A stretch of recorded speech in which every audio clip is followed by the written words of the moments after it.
ಈ ದೇಶದ ಪ್ರಧಾನಿಗಳ ಬಗ್ಗೆ ಟೆರರಿಸ್ಟ್ ಎಂದು ಹೇಳಿದ್ದು ಇದು ಎಷ್ಟು ಸರಿ? ಡಾಕ್ಟರ್ ಮಲ್ಲಿಕಾರ್ಜುನ್ ಖರ್ಗೆ ಅವರಿಗೆ ಇದು ಶೋಭೆ ತರೋದಿಲ್ಲ ಎಂದು ಮಾಜಿ ಶಾಸಕ ರಾಜಕುಮಾರ್ ಪಾಟೀಲ್ ತೇಲ್ಕೂರ್ ಅವರು ಆಕ್ರೋಶವನ್ನು ವ್ಯಕ್ತಪಡಿಸಿದ್ದಾರೆ. ನಗರದ ಪತ್ರಿಕಾ ಭವನದಲ್ಲಿ ನಡೆದ ಸುದ್ದಿಗೋಷ್ಠಿಯಲ್ಲಿ ಮಾತನಾಡಿದ ಅವರು, ಈ ದೇಶದ ಪ್ರಧಾನಿಗಳ ಬಗ್ಗೆ ಯಾವ ವಿಚಾರ ಇಟ್ಟುಕೊಂಡು ಮಾತಾಡ್ತಾ ಇದ್ದಾರೆ ಗೊತ್ತಿಲ್ಲ. ಪ್ರಧಾನಿ ನರೇಂದ್ರ ಮೋದಿ ಅವರು ಆತಂಕವಾದಿಗಳು ಎಂದು ಹೇಳಿರುವುದು ಅವರಿಗೆ ಶೋಭೆ ತರೋದಿಲ್ಲ.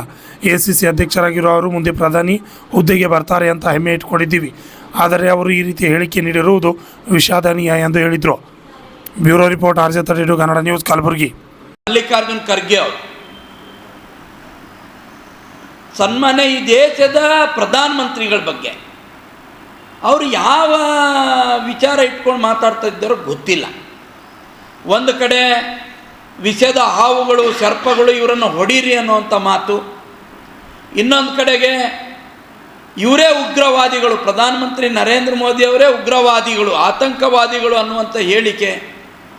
ಇದು ಡಾಕ್ಟರ್ ಮಲ್ಲಿಕಾರ್ಜುನ್ ಖರ್ಗೆ ಅವರಿಗೆ ಶೋಭೆ ಕೊಡುವಂಥದ್ದು ಅಲ್ಲ. ನಾವು ಕಲಬುರಗಿ ಜನತೆ ನಾವು ಖುಷಿ ಪಟ್ಟಿದ್ವಿ. ಡಾಕ್ಟರ್ ಮಲ್ಲಿಕಾರ್ಜುನ್ ಖರ್ಗೆ ಅವರು AICC ಅಧ್ಯಕ್ಷರಾಗಿದ್ದಾರೆ. ಮುಂದೊಂದು ದಿನ MP ಚುನಾವಣೆ ನಡೆದರೆ ಕಾಂಗ್ರೆಸ್ ಪಾರ್ಟಿ ಅವರನ್ನು ಪ್ರಧಾನಮಂತ್ರಿ ಅಭ್ಯರ್ಥಿ ಅಂತೇಳಿ ಘೋಷಣೆ ಮಾಡ್ತದೆ ಅಂತೇಳಿ ನಾವು ತಿಳ್ಕೊಂಡಿದ್ವಿ. ಆದರೆ ಇವತ್ತು ಖರ್ಗೆ ಅವರು ಯಾವ ಉತ್ಸಾಹದಲ್ಲೋ ನಿರುತ್ಸಾಹದಲ್ಲೋ ಗೊತ್ತಿಲ್ಲ ಈ ರೀತಿಯ ಹೇಳಿಕೆಗಳು ಕೊಡ್ತಾ ಇರುವಂಥದ್ದು ಭಾರತೀಯ ಜನತಾ ಪಾರ್ಟಿ ಖಂಡಿಸ್ತದೆ ಮತ್ತು ಇದಕ್ಕೆ ವಿಷಾದವನ್ನು ವ್ಯಕ್ತಪಡಿಸಬೇಕು ಅನ್ನುವಂಥದ್ದನ್ನು ನಾನು ಆಗ್ರಹ ಮಾಡ್ತೇನೆ.